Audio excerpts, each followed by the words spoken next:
Hi, it's Mrs. Taranja with the Citizenship Academy. We are doing grade 5, unit 2, which is Early American Civilizations. We're on domain 2, lesson 5, Myths of the Maya. Some objectives we have for today are explain the purpose of ancient Maya myths and summarize the successful creation of the world and its people according to this Maya myth, and identify and paraphrase key information relevant to your selected cultural aspect for the Codex project.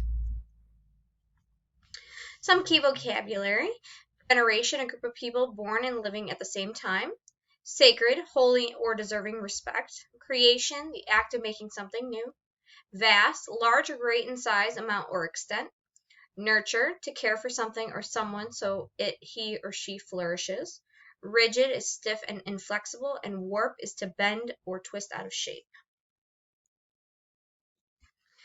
Our purpose for our reading today. So as you're reading, this is what you're going to focus on. To read and listen to a Maya creation myth to differentiate between desirable and undesirable characteristics of the people created by the gods. And the big question that goes with that is, how does this sacred Maya myth explain the creation of the earth and its people? So again, as you're reading, these are the things you're kind of looking for. So we're going to continue on with our reading. I will pause each slide for 5 seconds. Feel free to pause as long as you need to read thoroughly through the text, and we will get started.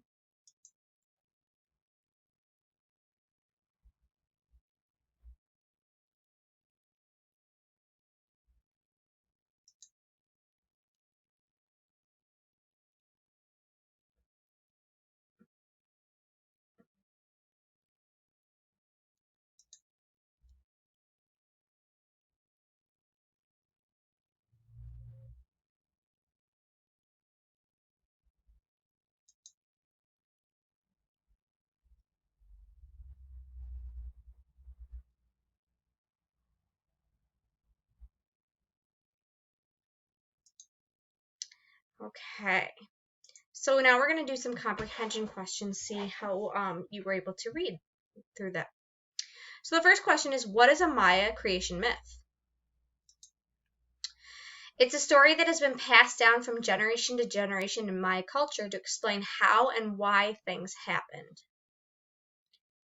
According to the Maya myth, in the beginning there was only sea and sky. How was the earth created?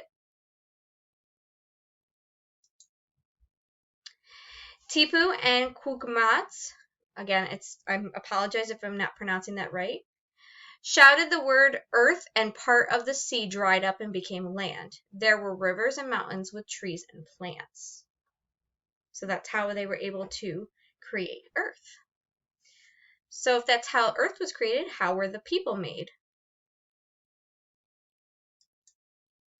First, Tipu and Cucamatz made clay people, then they made wooden people. They were unhappy with these types of people and destroyed them. Finally, Tipu and Cucamatz made corn people and were satisfied with their creation.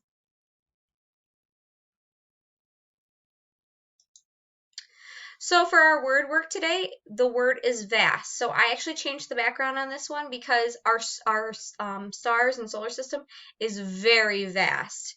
Darkness filled the vast emptiness. So vast means large or great in size, amount, or extent. So our solar system is very vast. It's very great in size. So what part of speech is the word vast? It's actually an adjective. So now we're looking at our Codex project. Remember, we started talking about that yesterday in our last video. So last time you were tasked with coming up with your topic and giving reasons for it. So today we're going to practice identifying key information and paraphrasing text related to a cultural aspect of the Maya. You've already chosen the cultural aspect that you're going to write about. So this chart right here contains 3 columns. You will use this chart to record paraphrased notes. You will also record the page number of the original sentence in the text. If you need to look back at the sentence in the text later, it will be easier to find using the page number. The planning notes column will be left blank for now. So for this page, this is going to be something that you're going to complete and send to your teacher, this chart. But again, you're going to leave this last column empty. And you're going to identify 4 to 6 key pieces of information for your cultural aspect. So that means you can go back into any of the videos and look for details from those pages that you would like to use. And remember, we're going to paraphrase them. We're not going to take directly from the text. We're going to paraphrase the details that support our topic. And that is it for today's lesson. We will see everyone in the next video.